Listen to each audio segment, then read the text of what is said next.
salam toleransi. Semangat siang, salam toleransi saudaraku Rudi. Iya, wah mantap kali nih. Mantap kali saudara saya ini. Ganteng kali rupanya ya. Ya, kayak gini lah. Nggak ada lagi gunanya pakai masker. Wajah udah disebar di... Loh, mana dia?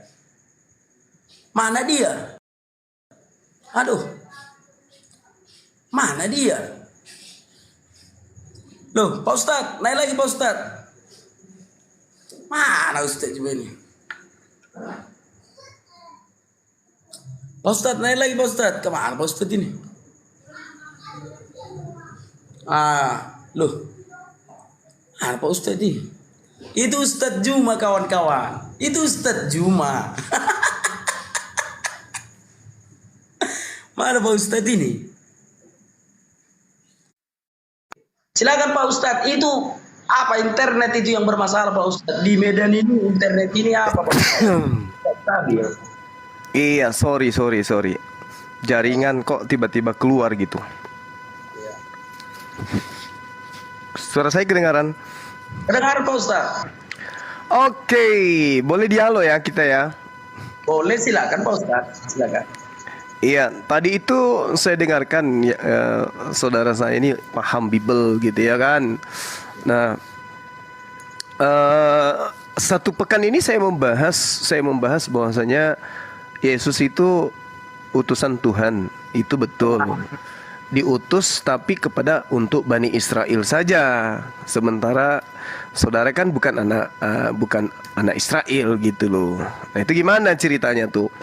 Kok bisa orang Batak ngaku-ngaku sebagai pengikut Yesus, sementara Yesus itu diutus hanya kepada domba yang hilang.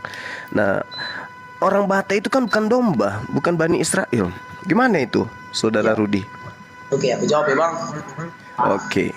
Jadi Tuhan Yesus itu diutus kepada domba yang hilang dari Bani Israel. Itu Alkitabiah ya. Artinya Ustaz ini tidak mengada-ngada itu.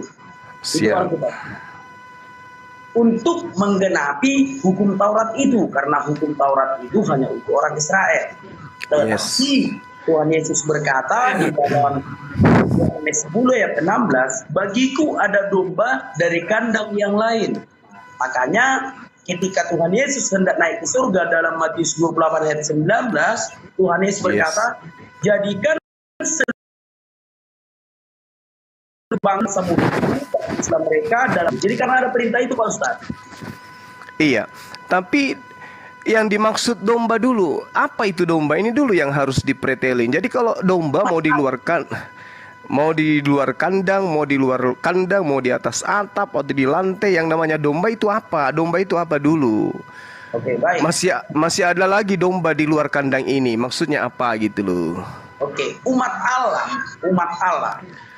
Ya, di mana itu dalilnya bahwa domba itu adalah umat Allah? Ya, domba itu sebutan untuk umat Allah, Bang. Domba itu sebutan untuk umat Allah. Domba itu di dalam Yeremia 23 nomor 2 itu disebut domba karena mereka Bani Yakub. Di dalam Yeremia 50 nomor 17, domba itu adalah Bani Israel. Nah, itu domba umat Allah. Iya. Nah sekarang saudara sebagai orang Batak, apakah Bani Yakub? Ya, bukan. Tetapi gini, Bang. Bukan. Ya, Oke, ya. terus dengarkan dulu ya. Ya. Keselamatan hanya datang dari bangsa Yahudi. Yes. Ya, itu Tuhan Yesus sendiri loh yang bilangnya, keselamatan hanya datang dari bangsa Yahudi dalam Yohanes 4. Nah, kita yang di luar Yahudi ini sedang mengambil keselamatan yang dari Yahudi tersebut. Makanya kita mau menyembah Tuhannya orang Yahudi. Itulah makanya kita satu akidah dengan orang Yahudi. Itu Bang. Jadi kalau dikatakan tadi domba itu adalah dari Bani Israel, aku jawab domba itu umat Allah. Nah, sejak dulu umat Allah itu memang adalah bangsa Israel. Itulah umat Allah. Dan keselamatan ada di Israel dan berkatnya bagi seluruh bangsa. Makanya kami mengambil keselamatan yang dari bangsa Israel itu. Nah, jadi ketika Tuhan datang ke dunia setelah menggenapi hukum Taurat dan telah menunjukkan hukumnya kepada bangsa Israel, maka Tuhan berfirman di dalam Matius 28 ayat 19 bahwa orang-orang Yahudi, orang-orang Israel yang sudah menerima Yesus waktu itu diperintahkan oleh Tuhan Yesus untuk menjadikan seluruh bangsa murid Tuhan Yesus dan membaptis mereka dalam nama Bapa dan Anak dan Roh Kudus. Gitu, Bang. Iya, jadi eh,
Pak Ustaz, silakan Pak Ustaz. iya, tapi itu namanya membodohkan diri. Karena jelas original teksnya porententes on mateteusate yang Indonesia harusnya jadikanlah murid semua ras muridku. Lah ras dari muridnya Yesus. Ras murid Yesus itu kan cuman Bani Israel, 12 suku ras itu. Makanya Yesus dikatakan di dalam Matius 15 nomor 24, aku diutus hanya kepada domba yang hilang dari umat Israel. Domba adalah Bani Yakub. Maka ketika silakan. Oke, sekarang bagaimana dengan Yohanes 1 ayat 29? Lihat anak domba Allah yang menghapus dosa dunia. Silakan. Iya, dunia yang dimaksud di sini memang semuanya. Nah, Yesus datang mengajarkan Tuhan itu cuma satu dan dia adalah utusan Tuhan. Di pemahaman ini itu keliru. Misalnya agama yang lain yang tidak menerima Yesus sebagai utusan Tuhan dan menerima Tuhannya Yesus sebagai satu-satunya Tuhan, itu keliru semua. Yesus datang menyadarkan semua manusia bahwa dia adalah utusan Tuhan. Bani Israel harus percaya dia adalah utusan Tuhan. Orang Yahudi harus percaya dia utusan Tuhan. Dan Tuhan yang diajarkan adalah satu-satunya Tuhan. Orang Israel harus percaya, orang Indonesia harus percaya, siapapun itu harus percaya. Tapi dia diutus khusus untuk orang Israel saja. Aku diutus hanya kepada domba yang hilang dari umat Israel. Umat di sini etnos. Etnos Israel artinya ras Israel. Kita bukan ras Israel. Jadi kalau kita nyamar-nyamar ya kita serigala dong jadinya. Kan gitu. Baik. Udah? Ya, silakan. Oke, baik. Ya, kita membenarkan itu ya, bahwa orang Israel ini adalah umat perjanjian Allah. Ya. Iya, silakan. Bangsa Israel ini adalah umat perjanjian Allah. Kita membenarkan itu. Tetapi mereka telah menjadi berkat bagi banyak bangsa. Itu tidak bisa kita bantah. Artinya, berkat yang diberikan kepada Yakub dan keturunannya mengalir ke seluruh bangsa, gitu loh. Bisa nggak Pak Ustadz memahaminya? Iya, tahu. Kami umat Islam paham. Allah Subhanahu. Nah, ya, sebentar dulu. Bagaimana tanggapan Pak Ustadz atas perkataan Pak Ustadz sendiri? Kok bisa orang Batak atau orang Indonesia mengambil keselamatan yang dari Yahudi ini? Sementara Pak Ustadz sudah mengakui bahwa berkat yang untuk Israel adalah untuk seluruh bangsa, gitu loh. Oke. Jadi ini kita berbicara mengenai pengutusan. Pengutusan para nabi itu diutus kepada kaumnya masing-masing. Ya. Yesus dalam hal ini diutus untuk kaumnya Bani Israel. Dan keselamatan di atas muka bumi ini memang berasas terhadap pengajaran nabi-nabi Israel kepada umat Israel dan harus diimani itu. Makanya kami Islam beriman kepada nabi-nabi yang datang kepada mereka dan beriman kepada kitab mereka. Tetapi kekhususan pengutusan itu hanya berlaku kepada Bani Israel. Barang siapa yang bukan Bani Israel, ngaku-ngaku sebagai Bani Israel, itulah serigala yang nyamar domba. Oke, baik. Oke, ya, silakan. Gak apa-apa. Oke. Artinya keselamatan itu ada dong. Yes, untuk Bani Israel. Ya, betul. Oke, keselamatan itu untuk Bani Israel. Oke, udah fix ya. Ya. Keselamatan yang adalah untuk Bani Israel ini boleh kan dimiliki bangsa-bangsa lain? Boleh. Nah, ya sudah. Makanya kita orang Indonesia mengambil keselamatan yang sudah dimiliki oleh orang Israel itu. Itu aja simpel kok. Iya. Cuman masalahnya keselamatan yang dimaksud di sini adalah ajaran yang datang kepada Bani Israel itu khusus untuk mereka. Khusus untuk mereka. Iya, benar. Hukum Taurat khusus untuk mereka. Yes. Ya, bentar ya. Hukum Taurat khusus untuk orang Israel. Yes. Ya. Ketika keselamatan itu yang di dalam hukum Taurat ini sudah digenapi, berarti hukum Taurat itu sudah sempurna dong. Iya, betul. Sudah disempurnakan oleh Yesus, betul. Ya, sudah disempurnakan oleh Tuhan Yesus. Nah, ketika hukum ini sudah sempurna, hukum ini boleh kan dipakai oleh orang-orang bangsa-bangsa lain? Enggak boleh, karena itu hanya untuk mereka. Nah, di sini masalahnya apa legalitas standing yang Anda gunakan bahwa itu untuk Anda keselamatan itu? Baik, untuk seluruh bangsa, bukan untuk saya. Iya, untuk seluruh bangsa, tapi bangsa Israel, bangsa Yahudi. Bangsa Yahudi sekarang gini. Coba Anda baca. Abang bisa nggak bedakan Yahudi dengan Israel? Coba abang bedakanlah dulu, biar jangan apa. Yahudi itu agama. Israel itu adalah nama lain daripada Yakub. Ada lagi? Yahudi itu, Bang. Ya. Nama lain dari suku Yehuda. Nah, itu dia. Nah, jadi mereka ini umat Allah ini Israel. Terus? Hukum Taurat ini untuk orang Israel. Ketika Yesus menggenapi hukum Taurat ini, artinya ada keselamatan. Setelah tergenapi hukum Taurat ini, ada keselamatan di Yahudi. Benar kan Pak Ustadz? Iya, untuk mereka. Nah, untuk Yahudi memang betul. Iya. Makanya Tuhan Yesus berkata di dalam Yohanes 4 itu tuh, keselamatan hanya datang dari bangsa Yahudi. Nah, terus? Ketika Pak Ustadz ingin memperoleh keselamatan itu, kan bisa Pak Ustadz mengambil keselamatan yang daripada Yahudi ini agar Pak Ustadz selamat juga. Nggak bisa, itu kita disebut serigala, nyamar Bani Israel berarti. Karena itu adalah orang yang mengaku mengaku pengikut Yesus, tapi tidak. Yang disebut serigala adalah bukan Yahudi ngaku-ngaku sebagai pengikut Yesus. Ya, sebentar ya, kayak mana Pak Ustaz? Iya, Baru silakan. itu masih ngebleng ya, sebentar ya. Yesaya. Oke. Kita lihat dulu kawan-kawan di dalam Yesaya 60 ya, kita para nabi. Oke. Nah, sekarang aku bacakan ya untuk kita semua ya kawan-kawan ya. Bangkitlah, menjadi teranglah, sebab terangmu datang dan kemuliaan Tuhan terbit atasmu. Nah, itulah tadi untuk orang Israel itu ya. Sebab sesungguhnya kegelapan menutupi bumi dan kekelaman menutupi bangsa-bangsa. Tetapi terang Tuhan terbit atasmu dan kemuliaannya menjadi nyata atasmu, Israel. Bangsa-bangsa berduyun-duyun datang kepada terangmu dan raja-raja kepada cahaya yang terbit bagimu. Itu dalilnya Pak Ustadz, itu kitab para nabi. Ketika terang itu sudah tergenapi di Israel, maka ayat 3, bangsa-bangsa berduyun-duyun datang kepada terangmu. Salah satunya Indonesia yang ikut berduyun-duyun datang ke terang yang ada di Israel ini. Gitu Pak Ustaz. Oke. Saya ingin tahu dulu, utusan terakhir yang diutus oleh Tuhan kepada Bani Israel menurut saudara siapa? Ya, oke, baik. Tuhan Yesus Kristus adalah penggenapan dari semua kitab para nabi. Oke, berarti Yesus. Ya. Oke, tolong tunjukkan kepada saya bahwa Yesus diutus untuk kepada seluruh umat manusia. Pengakuan dari mulutnya sendiri, silakan.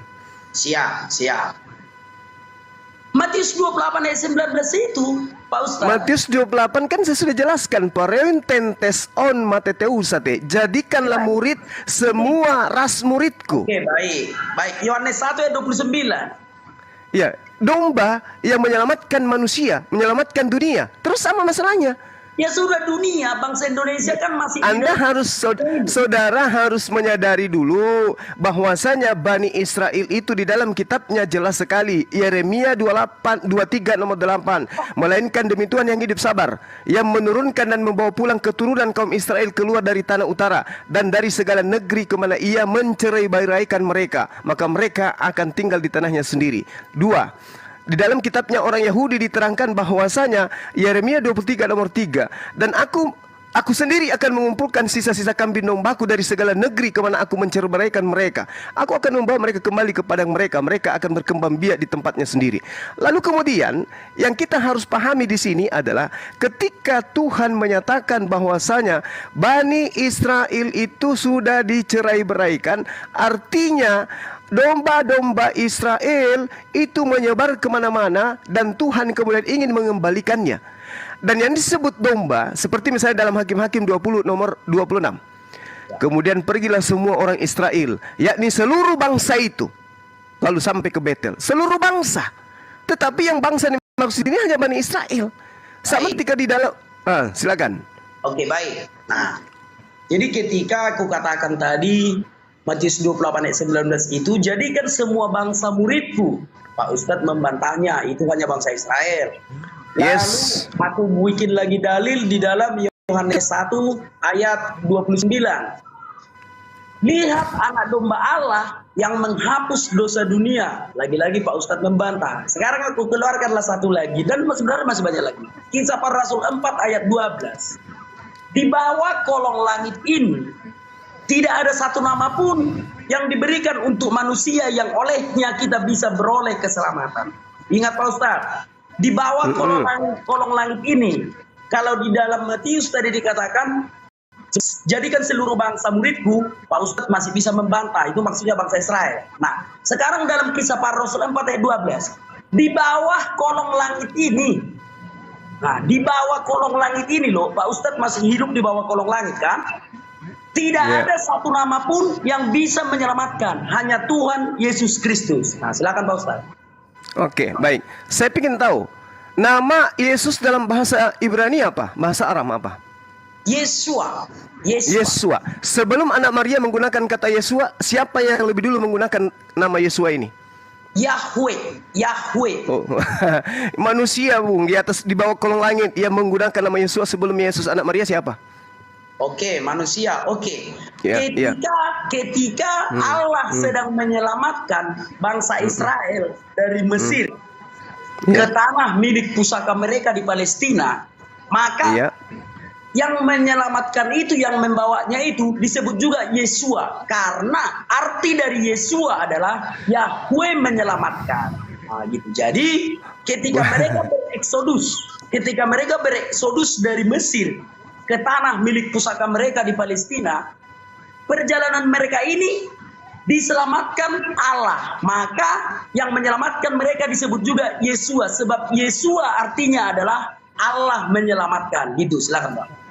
Jangan dipelintir, Bung. Ada manusia, asisten daripada pelanjut hukum Taurat bernama Yesua. Yesua itu bin Nun, anak laki-lakinya Nun. Jadi kalau nama Yesua bin Nun yang lebih dulu. Bukan. Karena Yesua itu Yesua bin Nun. Itu Yesua bin Nun. Bentar ya. Yesua bin Nun itu manusia. Dia manusia. Dia yang mengajarkan hukum Taurat. Iya. Beda. Nah, nama Yesus itu kan belakangan di abad pertama. Yesua bin Nun itu abad keberapa? Oke. Yesua bin Nun ini adalah abdi Musa. Nah, betul. Nama Yesua kan? Nah, namanya Yesua kan? Nama itu nama dia, nama panggilan abdi Musa ini gitu. Iya. Berarti lebih dulu dia menggunakan nama Yesua daripada anak Maria. Pak Ustadz gini lah, udah tahu aku. Karena yang memiliki nama Yesua atau nama Yesus itu bukan hanya Yesus sendiri, gitu maksud Pak Ustadz kan? Oke, itu benar. Pemain sepak bola pun ada Gabriel Jesus. Di Jawa Timur ada juga yang bernama Yesus. Tapi bukan itu maksudnya. Yang dimaksudnya dalam Allah menyelamatkan ini adalah Yesua Hamasia atau Adonai Yesua Hamasia. Jangan karena namanya sama, maka Pak Ustadz pukul rata. Jangan begitu. Ya, Nanti gini sebentar. Nanti kalau aku bantah tentang nama Yosua bin Nun yang kepadanya mengabdi Kaleb, maka Pak Ustadz akan mengatakan lagi, bukan dia aja yang punya nama Yesus, ada Gabriel Jesus, pemain Manchester City. Nah, kalau ku bantah nanti itu, maka Pak Ustadz akan pergi lagi. Ada namanya di Jawa Timur Yesus. Jadi jangan gunakan dalil-dalil seperti itu Pak Ustadz. Malu kita. Nama bisa saja sama. Tetapi juru selamat yang dimaksudkan di dalam Kisah Para Rasul 4 ayat 12, yaitu Adonai Yesua Hamasia atau Tuhan Yesus Kristus yang mati di kayu salib. Banyak nama yang sama. Banyak yang meniru-niru. Tetapi hanya satu yang asli. Dia yang mati di kayu salib, Adonai Yesua Hamasia. Silakan Pak Ustaz. Iya, Anda kan cuma menambah-nambah. Yang dimaksud di dalam Kisah Para Rasul itu kan tidak merujuk kepada Adonai. Coba Anda perhatikan dalil Anda di situ, saudaraku. Di situ dikatakan bahwasanya adalah keselamatan, dan keselamatan tidak ada di dalam siapapun juga selain di dalam Dia, sebab di bawah kolong langit ini tidak ada nama lain yang diberikan manusia, hanya Dia. Tapi faktanya Yesus sudah lebih dulu diberikan nama itu. Nama bisa saja sama. Kayak mana sih cara berpikir Pak Ustadz, jadi malu. Kan dikatakan begini, kan dikatakan begini, Bung. Di bawah kolong langit ini tidak ada nama lain yang diberikan kepada manusia. Oke, baik. Yesus lebih dulu. Adalah sekarang gini aja. Siapa yang mengatakan itu? Kita kayak sebab nuzul aja lah kita. Ke sabab musabab. Siapa yang mengatakan itu? Lukas. Si Lukas ini siapa? Asistennya Paulus, menteri agama Kristen. Nah, Paulus mengatakan seperti itu. Pak Ustadz belajar di mana, Pak Ustadz? Galatia 1:16 dia mengaku sebagai rasul. Ini pengakuan Paulus, ini pengakuan sebab nuzul, Pak Ustadz. Kita beri silakan. sebab nuzul. Sekarang iya, kita silakan. Kisah Para Rasul 4 ayat 12. Ya. Iya. Kisah Para Rasul ini ditulis oleh siapa? Oke, baik. Ditulis oleh murid-murid Tuhan Yesus ya. Jujur dong. Dia ditulis Lukas ini. Ya, Lukas murid Tuhan Yesus dari ke-70 murid. Santo Lukas, Santo Markus. Ada dalilnya Lukas murid Yesus? Mana coba bisa tunjukkan? Silakan saudara, bisa tunjukkan. murid yang ke-70 ada nama Lukas di sana berdasarkan dalil yang keluar dari mulut Yesus sendiri. Silakan. Sesuai dengan surat yang dikirim oleh Santo Ignatius ke Roma. Oh, kirain sesuai dengan Yesus.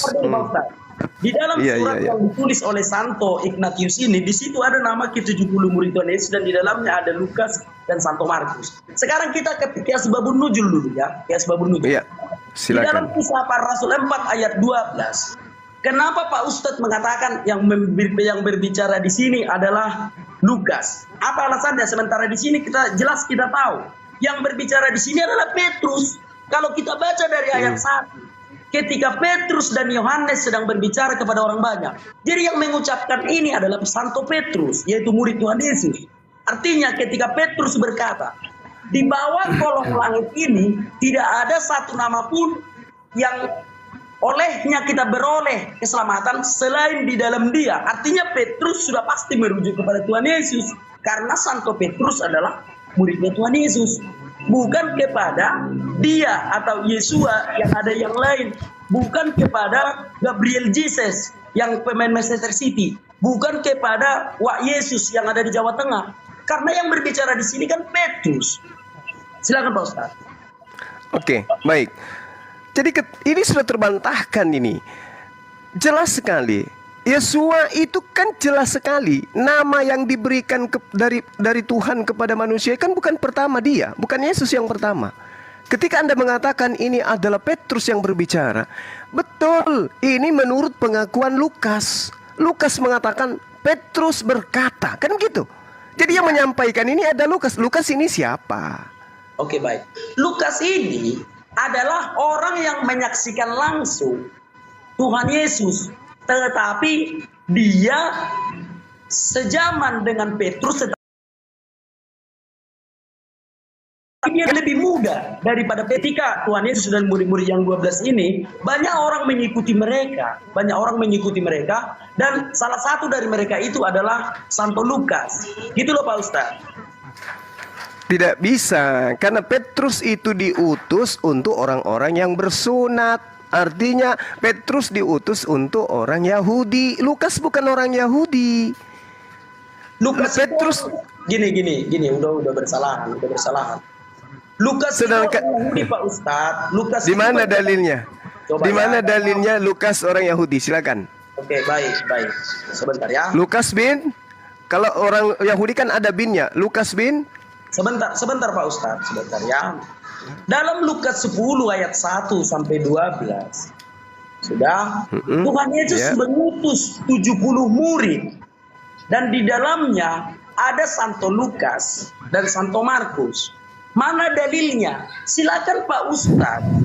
Kalau Pak Ustadz punya uang, silakan pergi ke Vatikan. Di situ masih ada surat yang dikirim oleh Santo Ignatius. Kalau semua harus dituliskan di dalam kitab suci ini Pak Ustadz, maka tidak akan cukup bisa setebal ini Pak Ustadz. Sebab penulis kitab suci hanyalah orang-orang Yahudi gitu loh.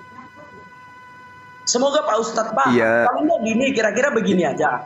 Silakan Pak Ustadz Google di internet, buka KGK, Katekismus Gereja Katolik, lalu cari informasi di sana. Iya, kalau itu saya sudah tahu. Tunggu Pak Ustadz, lalu carilah di sana Santo Lukas dan Santo Markus, maka nama mereka akan ada di dalam surat yang dikirim oleh Santo Ignatius. Tidak dicatat secara implisit di dalam Alkitab. Yang dicatat adalah dalam Lukas 10 ayat 1 sampai 12 bahwa Tuhan Yesus juga melantik 70 murid di luar 12 murid yang sudah dilantiknya. Gitu Pak Ustadz. Nah, sekarang kita kembali ke fokus. Tadi Pak Ustadz mengatakan di bawah kolong langit ini tidak ada satu nama pun yang boleh menyelamatkan kita, hanya di dalam Dia.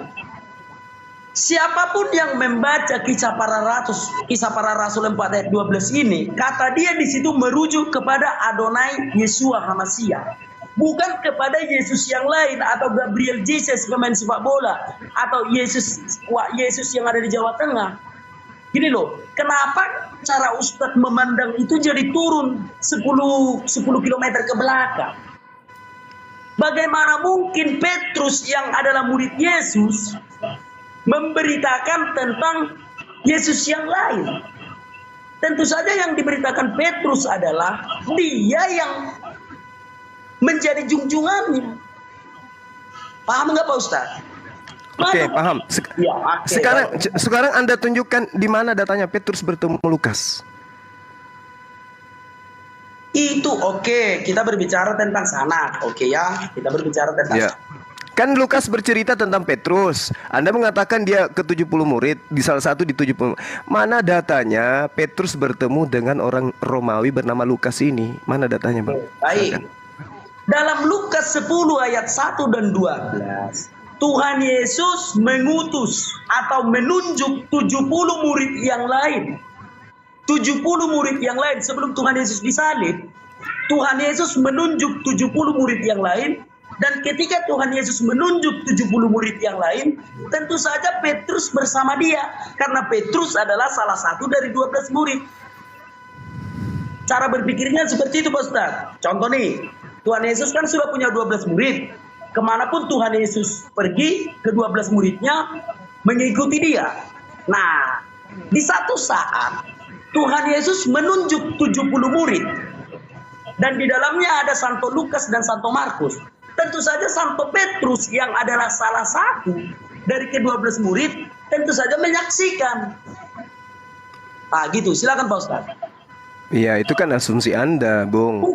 Yang saya sekarang gini, apakah mungkin jemaat Yesus itu diantaranya ada orang Romawi? Oke, baik. Oke, baik ya. Kita tidak bisa lari dari konteks sejarah. Ketika Ya, Tuhan mana sejarahnya Yesus berbicara kepada non-Yahudi, sementara wanita Samaria yang percaya kepada dia hanya dipanggil sebagai sebutan guguk. Apalagi Ya. Lukas menulis, Bung, sabar. Lukas menulis berdasarkan hasil penyelidikan. Masakan seorang murid melakukan penyelidikan untuk menulis? Kalau murid tidak melakukan penyelidikan, karena dia menerima wahyu, menerima wahyu. Nah, kenapa dia melakukan penyelidikan? Kalau dia murid, silakan. Ya, ada seorang raja. Sekarang udah dua itu. Yang pertama tadi, kenapa Yesus berbicara kepada non-Yahudi? Nah, konteks sejarah tidak bisa hilang dari iman kekristenan.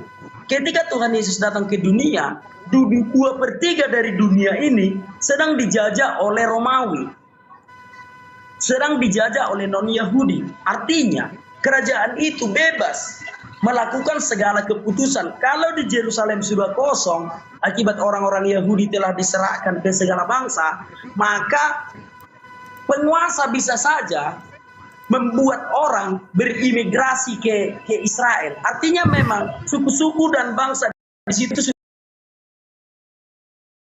campur aduk.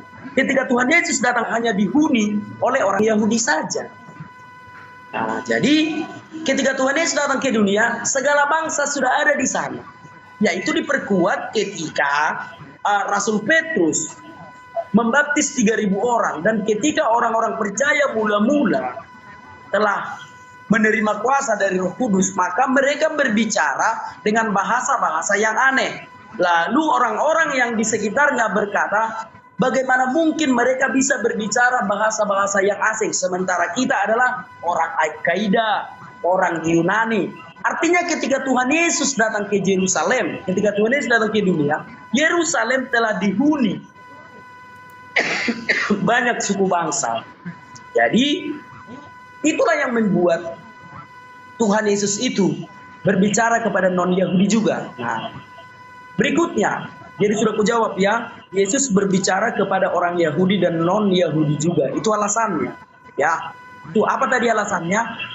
Ketika Tuhan Yesus datang ke dunia, dari segala suku bangsa sudah tinggal di Palestina, sudah tinggal di Yerusalem, ya, di bawah pemerintahan kerajaan Romawi.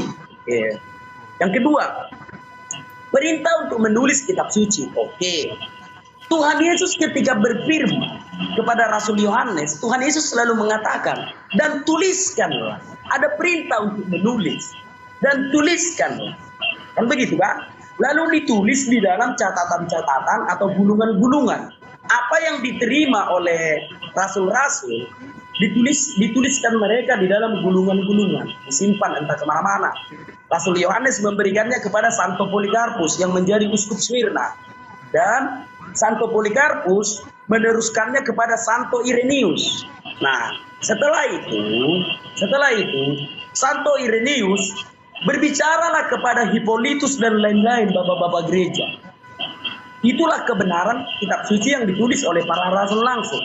Nah, siapa perintah untuk mengkanon ke dalam Alkitab?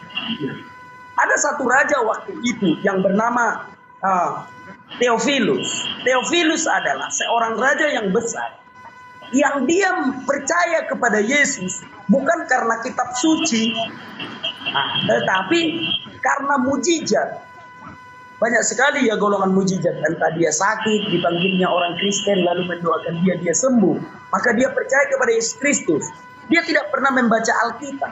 Theophilus, seorang raja waktu itu, ya, penguasa di dunia. Nah, lalu Theophilus ini, agar tidak terjadi simpang siur di dalam iman Kristen, bagaimana sih kita beragama Kristen, kitab suci kita tidak ada, maka dia memerintahkan kepada seluruh orang di bawah pemerintahannya, 3/4 dunia ini yang diperintah oleh Theophilus. Siapa yang melihat Tuhan Yesus, tulis bawa ke sini kesaksiannya semua. Nah, lalu orang-orang bersaksi tentang Yesus dan semua kesaksian itu sama, dikumpulkan, diserahkan kepada Theophilus. Nah, tetapi karena firman Tuhan berkata di dalam Yohanes 4, keselamatan hanya datang dari Yahudi dan firman Tuhan hanya dipercayakan kepada bangsa Yahudi, maka yang dikanon ke dalam kitab suci adalah kesaksian atau tulisan-tulisan orang Yahudi. Nah, salah satunya adalah Santo Lukas dan Santo Markus. Santo Lukas ini, dia mempunyai seorang ibu yang dari Alexandria, dari Mesir. Bapaknya Yahudi, orang tuanya itu orang kaya. Nah, ketika Kristen mula-mula itu dicatatkan di dalam Kisah Para Rasul, memecah-mecahkan roti di satu rumah di Yerusalem, itu rumahnya Santo Lukas, mamanya Santo Lukas. Sebab pada waktu itu dunia mencatat bahwa orang tua mamanya Santo Lukas adalah orang Mesir dan bapaknya Yahudi. Tentu saja anaknya Yahudi, karena garis keturunan yang dipakai di dalam orang Yahudi itu adalah matrilineal, garis keturunan dari ayah. Ketika Santo Lukas yang bapaknya seorang Yahudi, meskipun mamanya seorang Alexandria, tentu saja dia adalah orang Yahudi. Nah, datanya ada di dalam Lukas 1. Mari kita baca Lukas 1. Sebentar ya, memang belajar Alkitab ini nggak bisa spontan. Kita baca di dalam. Tapi Anda cuma berasumsi, nggak ada poin, Bang. Lukas itu Lukas itu bukan orang Yahudi. Sebentar Pak Ustadz, sebentar ya. Kalau Anda mengatakan dia orang Yahudi, Lukas bin apa? Siap, sebentar Pak Ustadz. Sanad kalau semua ditulis di dalam kitab suci. Bukan penulis kitab Anda aja, Lukas aja, nggak usah yang lain, nggak usah banyak, Lukas aja buktikan kalau dia orang Yahudi. Baik.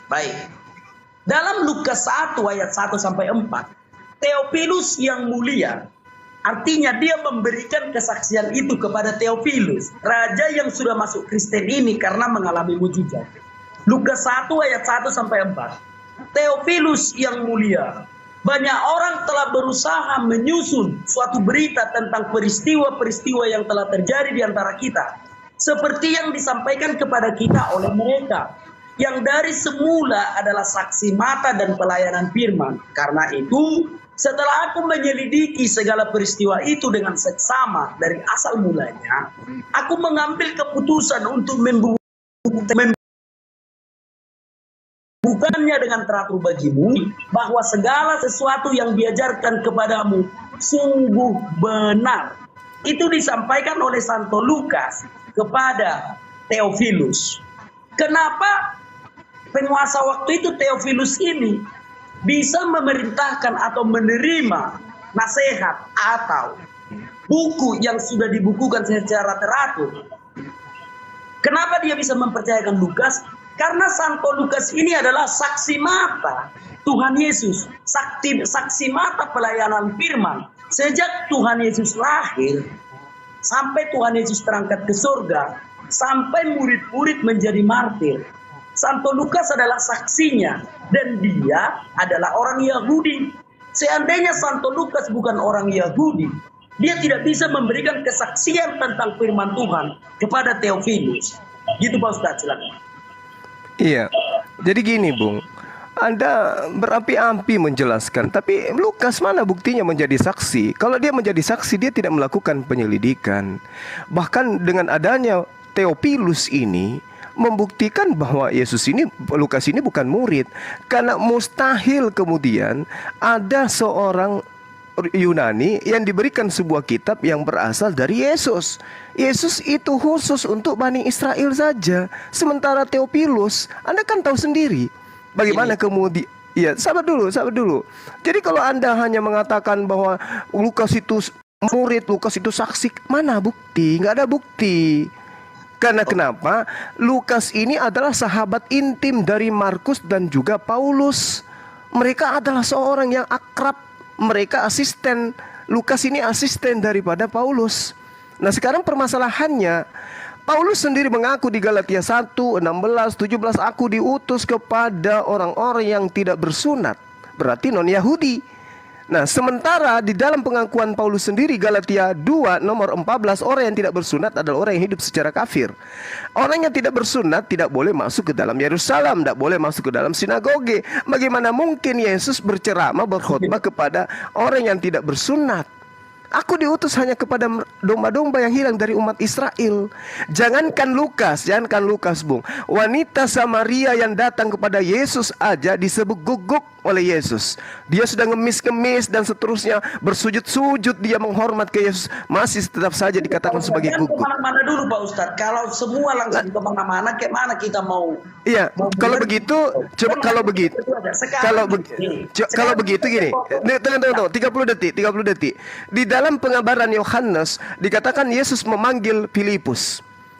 Filipus, ikutlah denganku. Itu ada di Yohanes 1:43. Ikutlah denganku, kata dia. Filipus yang dipanggil. Mana pengakuan Filipus? Sementara di dalam Kisah Para Rasul 8 diceritakan Filipus menerima pemberitaan malaikat. Filipus memberitakan Injil Yesus. Mana Injil Filipus? Mana Injil Yesus yang diberitakan oleh Filipus? Kok lucunya ada Lukas? Lukas tidak pernah dipanggil oleh Yesus. Di mana Anda ada data Lukas dipanggil oleh Yesus? Silakan. Sudah kubukakan tadi di dalam Injil Lukas pasal 10 ayat 1 sampai 12 bahwa Tuhan Yesus mengutus 70 murid dan di dalamnya ada Santo Lukas dengan Santo Markus. Ada tertulis namanya di dalam? Ada di dalam surat yang dikirim oleh Santo Ignatius pada tahun 96 Masehi. Ignatius ini siapa? Ignatius ini siapa? Dan suratnya masih ada sampai sekarang. Iya, Ignatius itu siapa? Siapanya Yesus Ignatius itu? Santo Ignatius ini adalah orang non-Yahudi. Itu dia. Makanya murid sudah saya sudah paham itu. Pembelaan Anda pasti akan ke sana. Matius 10 nomor 5 nomor 6, Yesus berpesan kepada ke-12. Jangan kemana-mana. Yesus berpesan kepada ke-12 muridnya agar jangan ke bangsa lain. Apa iya muridnya akan ke bangsa lain kalau ada pesan kayak gitu? Jangan melompat-lompat dulu Pak Ustaz. Anda yang melompat. Yesus berpesan kepada ke-12 muridnya agar jangan ke bangsa lain. Kok ada Lukas, ada Ignatius dan ini siapa? Ada Theophilus, ini siapa? Karena orang Yahudi yang dilantik oleh Tuhan Yesus di dalam Injil Lukas ayat pasal 10 ayat 1 sampai 2. Gini loh Pak Ustaz. Tidak ada. Aku menjawabkan dari iman Kristen Pak Ustaz. Ya tapi kan tidak ada. Datanya kan tidak ada. Tidak ada datanya. Matius 10. Ya udah Bapak silakan. Matius 10, Yesus berpesan kepada ke-12 muridnya agar jangan ke bangsa lain. Pahami itu dulu, saudaraku. Kemudian kepada murid-murid Yesus ada pembantai datang, ada serigala buas yang menganiaya murid-murid. Dan kemana-mana. Ini Lukas siapa? Kita bahas sanad dulu Pak Ustaz. Iya, coba. Oke, baik. Yesus adalah penerima firman. Dia adalah penyampai firman. Filipus kita sudah tahu. Filipus dipanggil oleh Yesus. Tolong tunjukkan di mana Yesus. Anda mau bicara sanad kan? Di mana Yesus memanggil Lukas. Sanad. Anda tahu sanad? Mata rantai penyampaian. Silakan Anda tunjukkan Yesus bertemu dengan Lukas. Ya. Di dalam Lukas 10 ayat 1 sampai 12, Tuhan Yesus mengutus 70 murid selain dari ke-12 murid. Dan di dalam ke-70 murid ini ada nama Santo Nanta karena surat yang ditulis oleh Mana dalilnya di Lukas 10? Lukas 10 ayat Di Lukas 10 mana? Lukas 10 ayat 1 sampai 12, di situ dijelaskan bahwa Tuhan Yesus mengutus ke-70 murid di luar ke-12 murid ini. Dan nama-nama ke-70 murid ini di dalamnya ada Santo Markus dan Santo Lukas, dan manuskripnya ada di Vatikan. Silakan Pak Ustadz sendiri yang pergi ke Vatikan. Di situ ada paling dekat ke gereja Katolik. Contoh. Ya, yang menulis surat itu siapa? Sebentar dulu Pak Ustadz. Kalau aku ngomong, Pak Ustadz juga ngomong, siapa yang mau dengar? Kalau Pak... Enggak, saya tanya silakan. Oke. Anda berapi-api tapi nonsen. Dengar dulu, Pak. Kalau Pak Ustadz tidak punya ongkos untuk pergi ke Vatikan, apakah di dekat rumah Pak Ustadz ada gereja Katolik? Tanyalah pastor itu. Tanyalah pastor itu. Nama ke-70. Dengar dulu, matikan dulu deh mic-nya Pak Ustadz. Matikan dulu biar di sini diskusi apa, ganti-gantian kita bicara ya.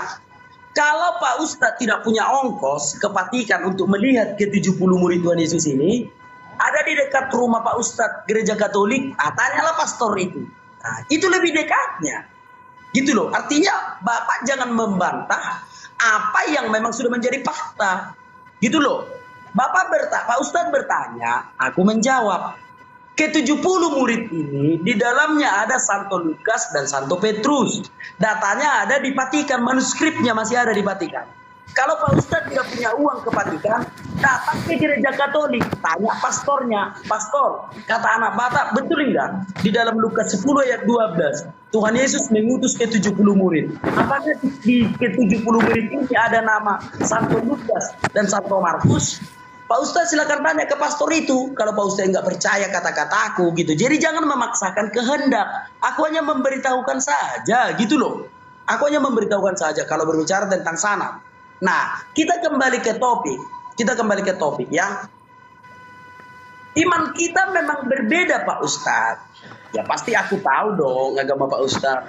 Aku tidak mau membicarakannya. Tetapi kalau membicarakan tentang Alkitab, buang dulu doktrin yang mengatakan kitab jatuh dari langit.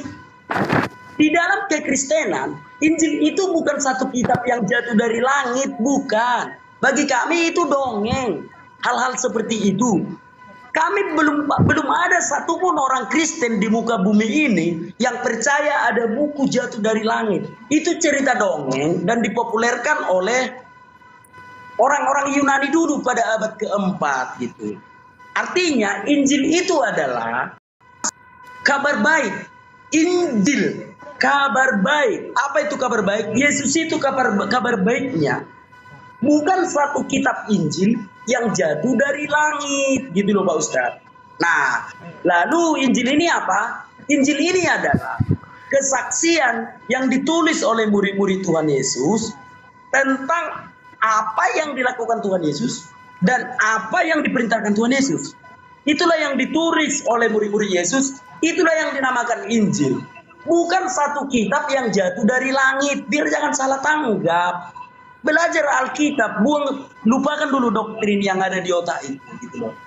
Semoga Pak Ustadz paham. Silakan Pak Ustadz. Saya tidak ada pernah mengatakan kitab jatuh dari langit gitu ya. Cuman yang kita permasalahkan ini ketika saudara mengatakan di dalam Lukas 10 ada nama Lukas di sana. Padahal kalau Anda belajar, sekali lagi kalau Anda belajar dengan pakai akal, Lukas 10 jelas sekali Lukas tidak menuliskan dirinya di sana. Kemudian daripada itu, Tuhan Yesus menunjuk 70 murid yang lain, lalu mengutus mereka. Kalau Lukas masuk di angka 70 itu, dia akan mengatakan, lalu mengutus kami berdua-dua. Kata kami, bukan mereka. Berdua. 70 kok berdua? Gimana sih Pak Ustadz? Yang diutus Tuhan Yesus adalah 70 murid. Tentu saja Alkitab tidak akan mencatat ke 70 murid ini mau berapa banyak. Makanya salinannya itu ada di Vatikan. Tapi di antara ke-70 murid ini ada Santo Lukas dan Santo Markus. Gini aja lah biar jangan di situ-situ aja. Aku sudah menjawab ya. Dan itu jawaban yang benar. Kalau Pak Ustadz nggak percaya nggak apa-apa. Nggak apa-apa Pak Ustadz. Biar jangan itu aja yang kita bahas. Sudah kukatakan di dalam Lukas 10 ayat 1 sampai 12, Tuhan Yesus mengutus 70 murid selain daripada 12 murid ini. Dan di dalam 70 murid ini ada nama Santo Lukas dan Santo Markus gitu. Yang penting udah kujawab lah Pak Ustadz. Itu aja kita bahas. Yang menulis ada nama Lukas di situ siapa? Yang menulis? Santo Ignatius mengirimkan tulisan yang disaksikannya, dikirimnya ke keuskupan Roma. Nah sekarang begini, kemudian daripada itu Tuhan menunjuk 70 murid yang lain, lalu mengutus mereka berdua-dua. Kenapa tidak mengatakan mengutus kami? Kenapa mereka? Kalau Lukas memang bagian dari 70 murid, Tuhan Yesus 70 iya, murid. Saya tahu Tuhan dikatakan di sini Tuhan menunjuk 70 murid yang lain lalu mengutus mereka berdua-dua mendahuluinya ke setiap kota dan tempat yang hendak dikunjunginya.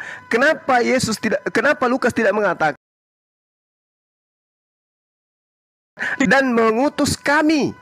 Karena Santo Lukas juga sedang menceritakan yang 68 yang lain. Kayak mana sih cara berpikir Pak Ustadz ini? Iya, kan katanya 70 itu termasuk Lukas. Berarti Lukas mengatakan kami dan mengutus kami berdua-dua. Tapi kan buktinya dia tidak mengatakan kami di sana. Dia mengatakan mereka. Mereka berarti bukan Lukas. Baik. Aku jawab ya Pak Ustadz. Ya, silakan. Ya baik. Setelah Tuhan Yesus menunjuk 70 murid, maka kesaksian Santo Lukas adalah mereka berdua, kami berdua-dua, dan Santo Lukas dan Santo Markus adalah satu perjalanan. Santo Lukas dan Santo Markus satu perjalanan. Yang 68 yang lain perjalanan ke tempat yang lain. Gitu loh Pak Ustadz. Kenapa sih Pak Ustadz payah memahaminya? Yang penting adalah loh, gimana? Jangan mendoktrin saya. Di situ dikatakan mereka di situ menggunakan bahasa Yunani dengan sangat jelas. Original teksnya autos itu menunjuk orang di luar daripada penulis. Berarti tidak termasuk Lukas. Kenapa Anda memaksakan juga Lukas sementara autos itu artinya mereka bukan aku. Gak apa-apa. Mereka yang 12 ini diutus berdua-dua. Mereka yang 70 ini diutus berdua-dua. Dia tidak mengatakan dan kami diutus berdua-dua. Oke, baik. Gimana baik. tuh? Baik, oke, aku pakai metode yang lain. Artinya Pak Ustadz menerima ketika Tuhan Yesus mengutus 70 murid yang lain ya.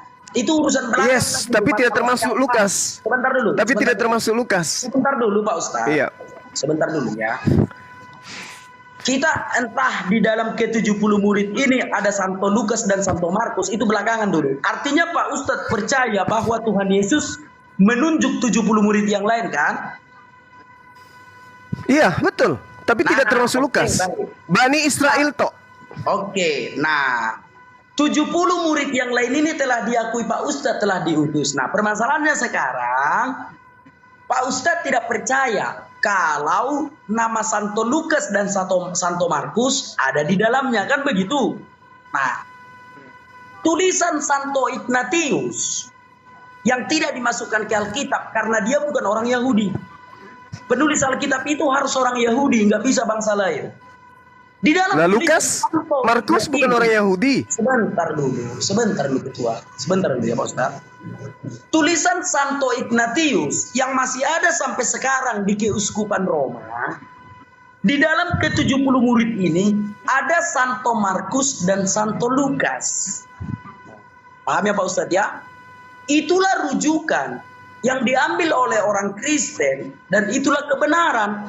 Makanya Santo Lukas dan Santo Markus adalah dua orang dari 70 murid yang ditunjuk Tuhan Yesus. Kalau Pak Ustadz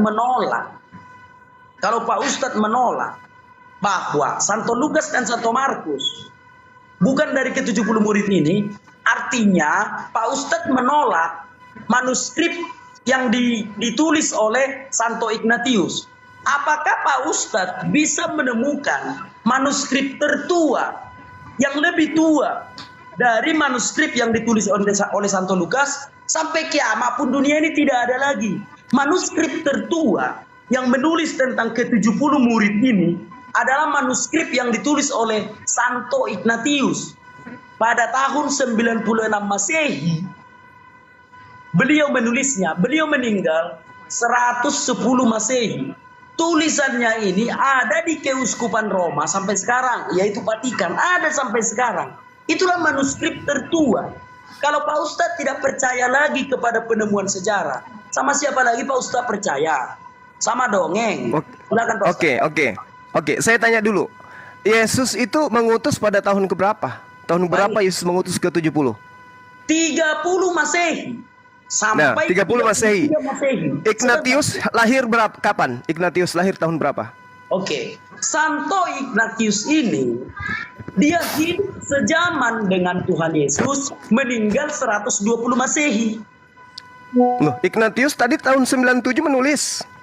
Ya, dia menulis kesaksiannya atas perintah Theophilus yang berkuasa pada tahun 96 Masehi. Perintah untuk menulis seluruh kitab suci. Tapi tulisannya itu tidak dimasukkan ke dalam Alkitab karena dia bukan orang Yahudi. Tetapi tulisannya ini disimpan sampai sekarang. Dan di dalam tulisannya ini ada nama-nama ke-70 murid itu. Gitu. Baik. Yesus memerintahkan muridnya di tahun 30 Masehi ke 70. Ignatius menuliskan kemudian di tahun 97. Dari mana Ignatius tahu? Santo Ignatius hidup sejaman dengan Tuhan Yesus dan para rasul. Iya, yang hidup sesama dengan Yesus itu banyak orang. Nah sekarang buktikan Ignatius ini menjadi saksi pada saat Yesus mengutus. Dan kalau Anda mencari manuskrip, nggak usah terlalu jauh manuskrip. Lukas sendiri mengakui bahwa yang ke-70 murid itu bukan dirinya. Itulah kesalahan Pak Ustadz. Loh, kok kesalahan? Saya kan sudah bilang, tunggu. Lukas mengatakan mereka autos. Kemudian daripada itu Tuhan menunjuk 70 murid yang lain, lalu mengutus mereka, bukan mengutus kami. Kalau mengatakan mengutus kami berarti Lukas juga ada di dalamnya. Mengutus mereka berarti Lukas tidak termasuk. Anda membawa Ignatius apostolik, orang non-Yahudi di zaman para rasul. Lah, apa hubungannya dengan Yesus, dengan dia ini?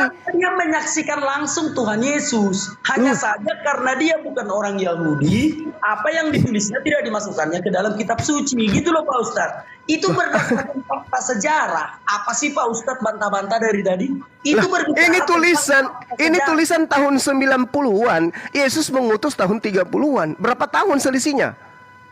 Dia menuliskannya tahun 90, ya 60 tahun selisihnya. 60 tahun selisihnya.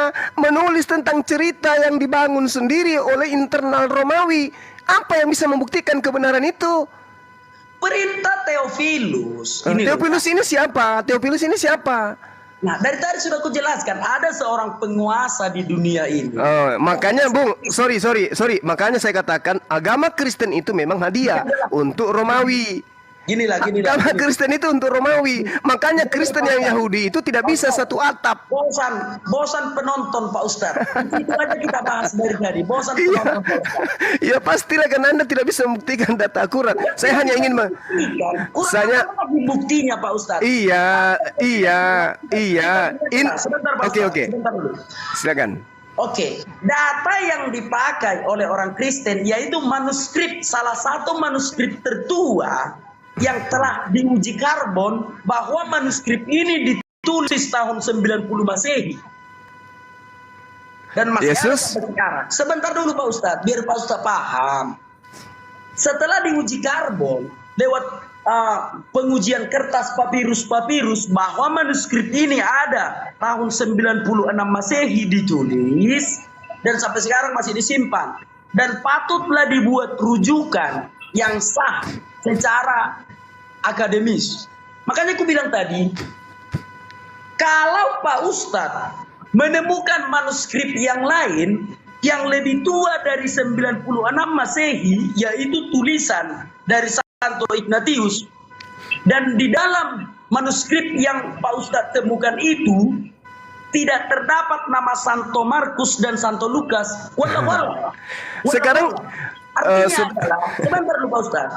Artinya adalah, kalau kita belum menemukan bukti manuskrip yang lebih tua daripada tulisan Santo Ignatius, jangan ngomong dulu gitu loh. Makanya kami mempercayai bahwa Santo Markus dan Santo Lukas ada di dalam 70 murid itu. Karena Oke. tidak ada manuskrip yang bertentangan dengan hal itu kecuali Pak Juma menemukan. Udah aku bilang tadi, kalau Pak Juma menemukan manuskrip yang lebih tua dari 96 Masehi yang menuliskan ke 70 murid Yesus dan di dalamnya tidak ada Santo Lukas dan Santo Markus, wallahu a'lam. Silakan. Oke, saya tanya dulu. Tua mana kitab Lukas daripada tulisan Ignatius? Tua mana? Oke, baik. Oke. Sama tuanya, sama. Sama tuanya. Berarti saya menggunakan Lukas, catatan Lukas yang mengatakan autos. 70 murid itu disebut oleh Lukas sebagai autos. Autos itu mereka, bukan aku. Oke. Nah, kenapa Lukas, kenapa Lukas tidak mengatakan kami? Kenapa yang mengatakan kamu, mereka? Kenapa? Oke. Mereka yang dimaksudkan Santo Lukas termasuk dirinya dan Kenapa bisa? Markus yang ada di dalamnya. Bagaimana bisa orang bercerita tunggu saudara. Ini Lukas, ini kitab Lukas. Sabar dulu. Ini kitab sabar. Ini Lukas, kitabnya dituliskan berdasarkan hasil penyelidikan dan diberikan kepada Theophilus. Jadi diketawain orang kita, Pak Ustaz. Iya, diketawailah karena kata mereka Anda anggap kami. Pak Lukas sendiri mengatakan itu. Sebentar dulu Pak Ustadz ya, sebentar. Diketawain orang nanti Pak Ustadz. Kan sudah Anda yang diketawai, saudaraku. Anda yang diketawai. Anda mencari manuskrip tapi Lukas sendiri menerangkan bukan dia termasuk 70. Coba mendengarkan dulu Pak Ustadz. Udah. Kalau Pak Ustadz menemukan manuskrip yang lebih manuskrip. Saya sudah bilang jangan manuskrip. Kitab Lukas aja yang Anda pakai. Capek aku Pak Ustadz. Saya boleh ngomong sedikit ya? Saya ngomong sedikit aja. Ya, kita ganti topik udah. Sedikit aja. Sedikit aja. Tidak menyuruh Pak Ustadz untuk mempercayainya, tapi dasar kemanusiaan dia seperti itu, gitu loh. Tunggu. Saudara menyuruh saya mencari manuskrip. Kenapa harus manuskrip? Ternyata sedangkan pengakuan Lukas sendiri mengatakan, kemudian Tuhan mengutus 70 murid yang lain, lalu mengutus mereka. Yang ke-70 ini berdua-dua. Lukas mengatakan mereka, kenapa tidak mengatakan kami? Sementara ini adalah surat yang disusun oleh dia untuk dihadiahkan kepada Theophilus. Kenapa dia tidak mengatakan kami? Saya tanya dulu, kenapa dia tidak mengatakan kami? Kalau Lukas termasuk 70, silakan. Oke. Kemudian daripada itu Tuhan menunjuk 70 murid yang lain. Berarti udah sahih. Ya. Lalu mengutus mereka. Mereka berdua-dua mendahulunya ke setiap kota dan tempat yang dikunjungi oleh Yesus. Dua, termasuk Santo Lukas dan Santo Markus. Kalau termasuk Lukas, dia akan mengatakan kata kami. Gini, tidak sama bahasa kita dengan bahasa orang lain. Bahasa Yunani ini, bahasa Yunani yang digunakan oleh gini. Bung, autos. Terjemahan ini, Alkitab terjemahan ini menggunakan bahasa sederhana, contoh. Bahasa Yunani kan? Sudahlah Pak Ustadz, sudahlah dulu ya. Sudahlah dulu Pak Ustadz, pening aku jelaskan dari tadi Pak Ustadz selalu membantah, pening aku. Oke. Jelaskan dari kalau Pak Ustadz menemukan manuskrip kedua, silahkan. Kalau belum menemukan, kenapa ke manuskrip? Jangan ke manuskrip, pengakuan Lukas aja dipakai. Sudah. Pertama tadi kan topik kita di dalam Kisah Para Rasul 4:12. Tak bisa Pak Ustadz bantah, lari Bapak ke sini. Ya ini lari-lari. Jadi kita stop aja lah dulu Pak Ustadz ya. Kita ganti topik yang lain. Ayo kita ke topik yang lain Ya. Gini, aku sudah menjelaskan dari tadi. Gini loh, aku nggak mau debat kusir, nggak mau aku debat. Iya, makanya saya minta data di mana Lukas muridnya. Ana membawa Lukas 10. Lukas mengakui dirinya tidak termasuk yang 70. Tidak mengakui. Gini loh. Nah ini aku sudah menjawab. Kayak mana sih Bapak? Bapak kalau berdiskusi seperti ini Enggak levelku Pak Ustadz. Kalau Lukas 10 nomor 1, kenapa Lukas menggunakan kata mereka? Apakah jawaban saudara saya? Dengar Pak Ustadz, dengar ya. Iya. Bapak bertanya sudah kujawab. Mau Pak Ustadz percaya atau tidak itu urusan Pak Ustadz gitu loh. Saya tanya, kenapa Lukas menggunakan kata mereka? Pak Ustadz harus menunjukkan kualitas Bapak di sini. Lah, Bapak ini Lukas 10 nomor 1, kata mereka. Sekarang beginilah aku bilang. Kok kualitas? Sudah, beginilah aku bilang. Iya. Kalau aku bertanya sama Pak Ustadz, lalu Pak Ustadz sudah membantah. Jawaban Pak Ustadz itu aku bantah lagi. Iya, dibantah karena tidak sesuai dengan data. Harus Anda bantah karena tidak sesuai dengan data. Di sini Lukas mengatakan ke-70 itu adalah mereka, bukan kami, bukan aku. Sudahlah. Gimana ceritanya? Sudahlah, udah aku bilang tadi ke-70 murid ini diantaranya ada nama Santo Lukas dan Santo Tapi Lukas mengatakan mereka. Itu pengakuan orang lain. Itu pengakuan Ignatius. Itu pengakuan Ignatius, tapi pengakuan Lukas bukan. Gimana ceritanya? Kayak gini Pak Ustadz. Pak Ustadz bertanya, yang mana yang saudara percaya, Ignatius atau Lukas? Gini loh Pak Ustadz. Bapak bertanya, aku menjawab. Enggak aku paksa Bapak percaya. Gitu loh. Enggak, saya tanya dulu, yang mana yang Anda percaya, Ignatius atau Lukas? Sudah Pak Ustadz ya, sudah ya. Yang mana yang Anda percaya, Ignatius? Ya aku nggak menyangka aja kalau kualitas Pak Ustadz itu. Bapak sudah bertanya, aku menjawab, gitu loh. Aku tidak mengatakan harus jawabanku itu maka Pak Ustadz harus percaya, bukan seperti itu. Kita harus menunjukkan attitude dan kualitas kita dalam berdiskusi. Kalau coba kita diskusi tatap muka seperti ini, udah ribut lah. Aduh, Bapak bertanya, aku jawab.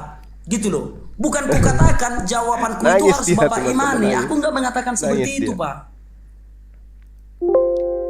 Gitu loh. Nangis. Ketika berdiskusi bukan seperti itu, Pak Ustadz. Bukan. Aku bertanya kepada Pak Ustadz. Pak Ustadz menjawab. Nah, ya sudah Bapak Ustadz jawab, sudah. Allahu Akbar. Masya Itu loh, Allah. bukan harus aku imani jawaban Pak Ustadz. Demikian juga sebaliknya. Ketika Pak Ustadz menanyakan, aku sudah di-kick, aku jawab, teman-teman, ya aku sudah. di-kick. Bukan jadi debat kusir debat kayak gitu. Berkuranglah harga diriku Pak Ustadz. Berkuranglah harga diriku kalau debat kayak gitu. Sudah dijawab ya sudah. Bukan mau Pak Ustadz harus mengimani atau kayak mana sih? Angkat tangan dia, menyerah dia. Berkurang harga diriku kalau berdebat seperti itu. Asli teriak-teriak aja dari tadi, asli teriak-teriak aja. Ya dia yang teriak. Pak Ustadz dia yang teriak, dituduhnya kita yang teriak. Kenapa di dalam 70 murid ini ada nama Santo Lukas dan Santo Markus? Kan udah aku jawab. Di dalam tulisan manuskrip tertua, tulisan Santo Ignatius, dia lari ke manuskrip, sementara Lukas sendiri mengaku kalau bukan. Pak Ustadz tidak percaya ya sudah, yang penting aku sudah menjawab gitu loh. Kalau diskusi seperti itu berkuranglah harga diriku Pak Ustadz.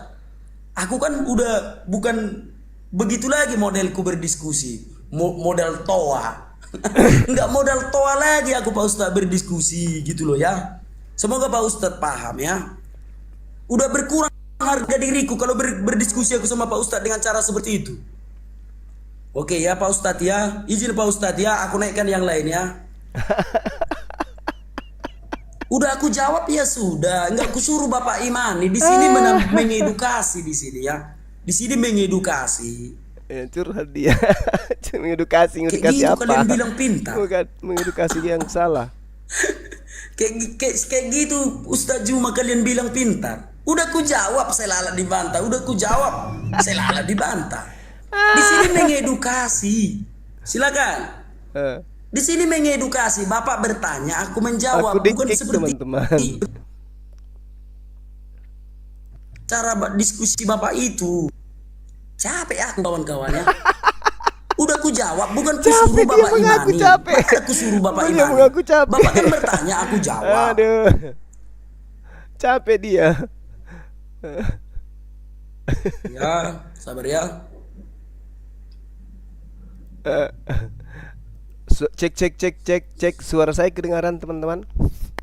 Oke, salam toleransi, tapi jangan seperti Ustadz itu ya. Ku jawab, dibantah, ku jawab, dibantah. Artinya, abang di sini bertanya, aku menjawab gitu loh. bukan kupaksa Bapak imani gitu ya. Aku tidak memaksa untuk Bapak mengimani apa yang kusampaikan. Gitu ya, silakan. Ya Bang, selamat siang Bang. Selamat siang Bang, salam toleransi. Ya, salam toleransi. Maksudnya begini Bang, yang dimaksud Bapak Zuma tadi itu, yang ditanya itu Bang, mereka, kata-kata mereka, bukan Lukas menjawab, bukan Lukas memberitahukan kami.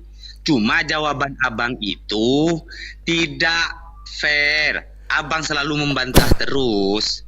Loh, gini loh, dia kan yang bertanya. Kan aku yang orang Kristen, dia Islam. Kalau Islam bertanya kepada orang Kristen, yang bisa menjelaskan iman Kristen siapa gitu loh. Kristen kan, udah aku kasih dia membantah 1 kali, 2 kali, 3 kali. Sebaliknya juga gitu Bang, contoh lah ini. Aku tanyalah Abang Islam, udah Abang jawab. Ku bantah 1 kali, 2 kali, kan wajar. Bukan harus memaksakan, aku kan Kristen, mana mungkin aku harus memaksakan. Abang kan yang lebih pintar menjelaskan Islam, kan begitu. Akhirnya nanti channel ini nggak ditonton orang lagi, bukan channel edukasi lagi gitu loh. Aku kan pasti lebih tahu karena aku orang Kristen. Demikian juga tentang Islam. Abang kan lebih tahu tentang Islam. Ini channel edukasi bukan gontok-gontokan seperti itu gitu loh. Silakan Bang, lanjut. Ya. Yang maksudnya itu Bang begini Bang ya, saya kasih tahu ya. Iya. Abang jawab maksud Abang. Silakan Bang. Jawaban Abang itu kurang tepat. Bukan kurang tepat. Gini loh, gini ya. Di dalam manuskrip itu, ke-70 murid Tuhan Yesus itu ada Santo Lukas dan Santo Markus. Lalu sekarang kayak gini lah. Kalau Abang bertanya sama aku, sudah Abang bertanya sama aku, apakah jawabanku harus sesuai kata-kata Abang? Harus tepat seperti yang di hati Abang gitu loh. Gimana sih cara begini berpikirnya? Bang? Tapi kan jawaban Abang kan harus sesuai dengan data, kan yang dicari data Bang. Ya itu datanya.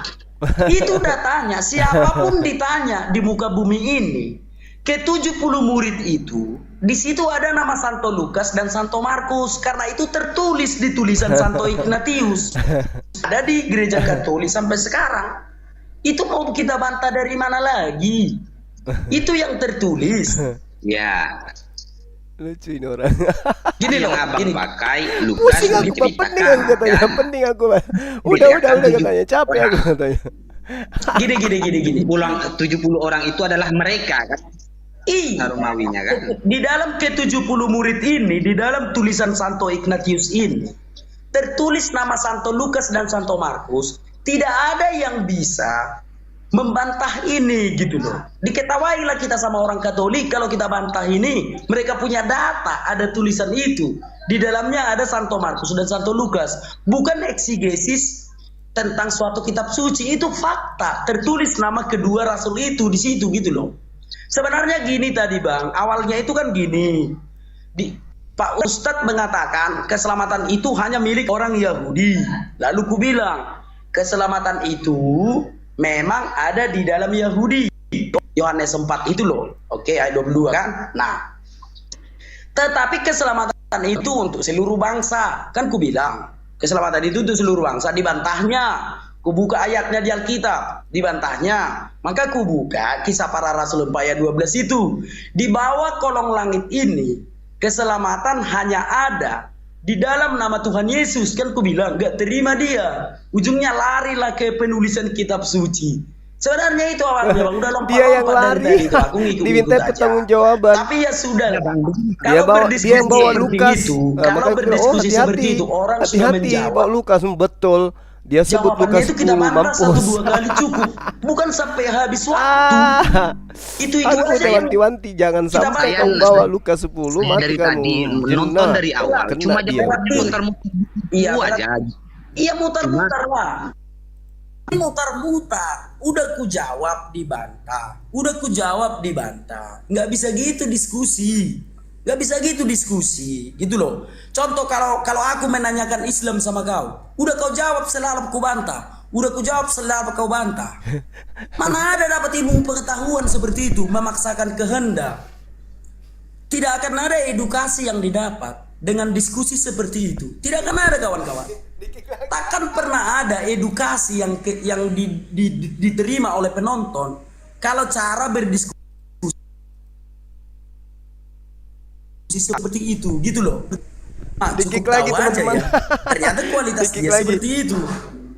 Memaksakan kehendak. Berdiskusi nggak boleh memaksakan kehendak ya. Oke ya, aku naikkan lagi ya.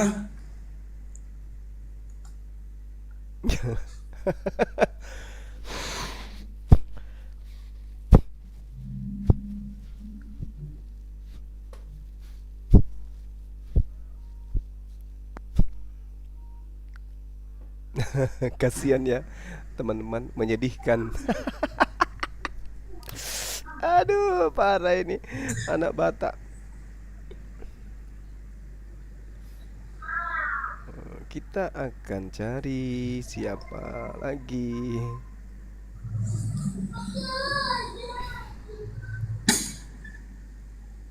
Topeng dombanya kebongkar, panik.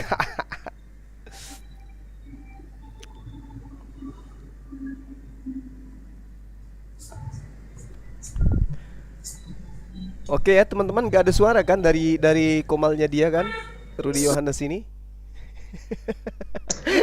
Keringat Oke, dingin selamat sore. Keringat dingin. Salam toleransi, dapur sukacita, silakan. Ya, selamat sore. Selamat sore bang. Gini bang, gini.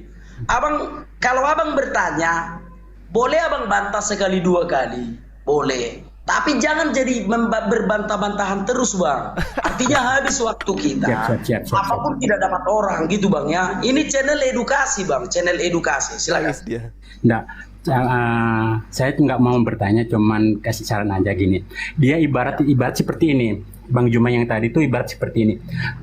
Ini saya kan pakai data, setting pakai data. Misalkan ini contoh misalkan 4 tambah 4 sama dengan 8. Bang Juma bilang 8, terus abangnya bilang 4. Dari mana 4 itu data dari seperti itu? Nah, Bang Juma itu cuma dari mana datanya itu seperti itu. Misalkan 4 tambah 4, Bang Juma bilang 8. Nah, abang bilang 4. Nah, itu kan menurut dia. Soal kebenarannya kan dia tidak bisa memutuskan. Kebenarannya kan begitu. Iya, tapi Bang Juma minta, cuman Bang Juma itu minta data, Bang. Data. Rasa berkuranglah harga diriku melawan dia. Dulu dia nggak seperti itu. Sebelum aku masuk penjara, ada juga viral debatku sama dia. Tapi dia nggak seperti itu. Cara berdebatnya dulu. Gitu loh, silakan. Nah, ya itu. Nah, saya mau nanya ya. Ini mau nanya satu aja. Nggak akan dibantah lagi. Tolong sebutkan nama Bapak Paulus, itu aja. Makasih ya Bang. Ya, saya langsung turun ya Bang. Langsung jawab. Saya turun aja. Soalnya nanti dibantah-bantah nanti. Nama Bapak dari Paulus ya. Nama bapaknya. Pakai data ya Bang ya. Pakai data. Siap. Makasih Bang ya. Siap. Nah, tolong sebutkan nama Bapak Paulus. Tentu saja tidak semua nama-nama orang yang ada di Alkitab ini namanya harus ditulis. Tidak semua kawan-kawan ya. Kalaupun ditulis nama bapaknya Paulus, kau akan tanya siapa nama bapaknya Timotius. Nah, ketika ditulis namanya Timotius, maka kau akan menanyakan siapa nama bapaknya dari Yeremia.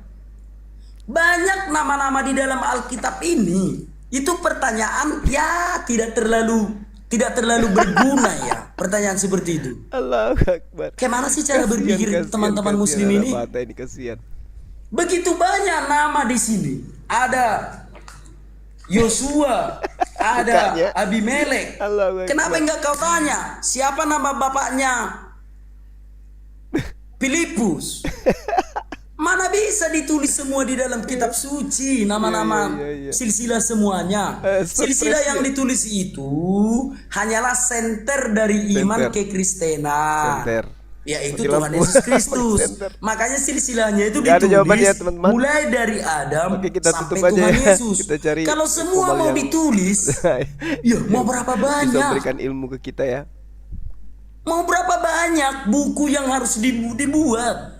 Semua harus ditulis. Ada berapa ribu nama di dalam Alkitab ini? Nggak ada jawabannya. Kalau semua mau Nggak ada ditulis, jawabannya. Cuman curhat. memang cara berpikirnya kenapa seperti itu, kawan-kawan? Kenapa seperti itu cara berpikirnya? Kamu mendapatkan Bukan informasi. begitu. Ini dulu Pak Polisi, Dari mana ya. sumbernya ini? Nabi Khidir. Nabi Khidir itu siapa? Capek kau membaca kitab sucimu Nabi dari Khidir tidak 30 memberikan juz, pondasi dari keislaman. surat Al-Fatihah Tidak, bukan sampai dia yang surah mengajarkan An-Nas. tentang Al-Quran. Akan ada di situ Tetapi cerita Paulus, Nabi Khidir. dia mengajarkan tentang Gitu. Injil. Jadi itu pertanyaan Dasar yang tidak anak tidak ingusan. cocok lah untuk ditanyakan. Siapa nama bapaknya Paulus? Siapa nama bapaknya Timotius? Lama-lama nanti siapa nama bapaknya Lukas? Lama-lama nanti siapa nama bapaknya Markus? Ya memang Kan harus itu. kau tahu itu. Supaya kau tahu kapasitas sumber informasi ini orang dari mana. Nah, gitu kawan-kawan. Kayak mana lah aku bilangnya. Tapi sudahlah, karena memang cara berpikir kita itu beda ya. Cara berpikir kita itu memang beda. beda. Kau cara berpikirmu, cara berpikir serigala. Cuma bisa menggonggong tanpa ilmu. Oke teman-teman sekalian, kembali saya mengingatkan sebelum kita tutup terkait dengan dukungan kita kepada Ko Julius ya.